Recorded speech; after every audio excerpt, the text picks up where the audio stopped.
কি কাণ্ড দেখো, পুরো মাছের বাজার ধরে নিয়ে চলে এসেছি। Hello guys, good morning. আশা করি ভালো আছো। চলো তাহলে শুরু করা যাক আজকের ভিডিও। আগের দিন মন্দিরের অনেকটাই দেখানো তোমাদের বাকি ছিল, তাহলে ঝটপট সেটা আগে দেখে নিই। অনেক জায়গায় কিন্তু ঘুরে ঘুরে আমি দেখেছি। হ্যাঁ, বেশি সময় ছিল না হাতে, আবার বাড়ি ফেরারও তাড়া ছিল, তাই ঝটপট করে ঘুরে নিয়েছি।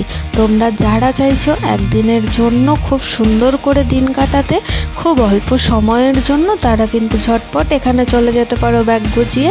বেশি সময় লাগবে না, ব্যান্ডেল নেমে বেশ কিছুটা যেতে হয় না, একটুখানি গেলেই পেয়ে যাবে এই মন্দির। হ্যাঁ, আমি এখনও ঠিকানাটা তোমাদের জানাইনি, তোমরা যদি কমেন্ট করো তাহলে অবশ্যই জানিয়ে দেবো কী করে যেতে হয়।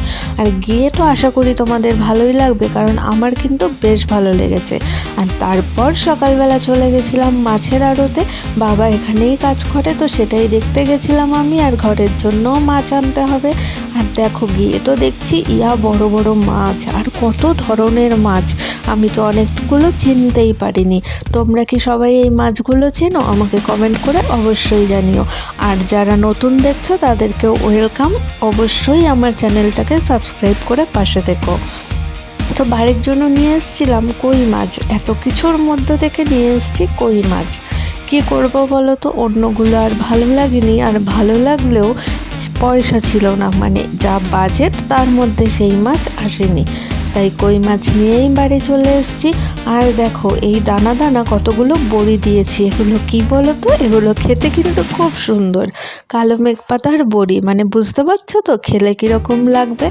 এরপরে বাড়ির একটু কাজ ছিল, সেগুলো একটু করে নিয়েছি ঝটপট করে। আর মা এদিকে লেগে পড়েছে রান্না করতে। মায়ের কই মাছটা তো মাই করে নিয়েছে, আর আমি একটু ঘরের কাজ করে চলে গেছিলাম মাংসটা করতে। হ্যাঁ, সাথে করে একটু মাংসও এনেছিলাম, তো সেটা আমি ঝটপট করে নিয়েছি। এর মাঝেই শুনতে পেলাম বিয়েবাড়ির বাজনা, দৌড়ে দৌড়ে সেটা দেখতেও আবার চলে গেলাম।